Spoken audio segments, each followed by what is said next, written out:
मंदिर योजना विद्या भारती के मार्गदर्शन में संपूर्ण देश में एक विचार को लेकर विद्यालय चलाते हैं और उसके बारे में ये भी कहा जाता है कि विश्व का सबसे बड़ा निजी शिक्षण संस्थान विद्या भारती है, जो इस संपूर्ण देश में 25,000 से अधिक सरस्वती शिशु मंदिर चलाते हैं। आज ऊपर लेह लद्दाख से लगाकर कश्मीर में कन्याकुमारी तक और कहा जाता है कटक से पूर्वोत्तर से लगाकर पश्चिम क्षेत्र तक संपूर्ण देश में आप कहीं भी चले जाओ, अंडमान निकोबार द्वीप समूह पर भी हमारे सरस्वती शिशु मंदिर है और विश्व के 18 देशों में हमारे सरस्वती शिशु मंदिर के पूर्व छात्र रहते हैं और इस कारण एक बड़ा विद्या भारती परिवार आज संपूर्ण समाज में कहीं न कहीं संस्कार की स्थापना के लिए कार्य कर रहा है। हम सभी जानते हैं कि हमारे यहाँ पढ़ने वाले भैया बहनों के सर्वांगीण विकास के लिए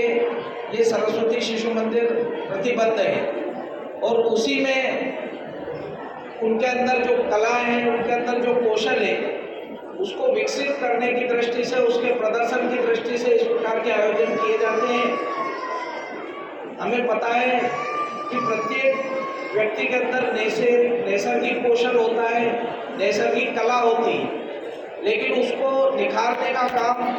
उसको मंच देने का काम एक बहुत बड़ी जिम्मेदारी होती है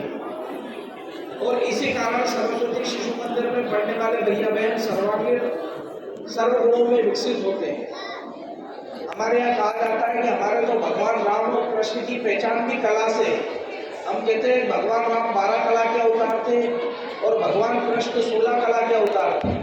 और इसे प्रत्येक देवी देवता को हम देखते हैं तो उनके हाथ में शस्त्र हो न हो, उनके हाथ में कोई न कोई वाद्य यंत्र या कोई न कोई कला का यंत्र जरूर रहता था और इसी कारण कहा जाता है कि मनुष्य की संपूर्णता के लिए इस प्रकार के कौशल आवश्यक है,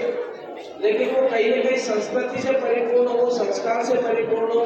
इस प्रकार की कला, इस प्रकार के कौशल का विकास हो, इस दृष्टि से कार्यक्रम का आयोजन किया गया है। निश्चित रूप से हमारे भैया बहन आगे जाकर सामाजिक जीवन में समाज, राष्ट्र और देश के प्रति जिम्मेदार नागरिक बनेंगे और इस देश की जिम्मेदारी का वहन करेंगे, लेकिन अपने अंदर की कला और कौशल के द्वारा वो संपूर्ण समाज में अपना एक स्थान बनाते हैं और इसी का परिणाम है कि सरस्वती शिशु मंदिरों में इस प्रकार के आयोजन किए जाते हैं। आप सब इन विद्या भारती के विद्यालयों में अपने भैया बहनों को पढ़ाते हैं, यहाँ के परिवार से जुड़ते हैं, इसके लिए मैं आप सभी के प्रति आभार व्यक्त करता हूँ। धन्यवाद।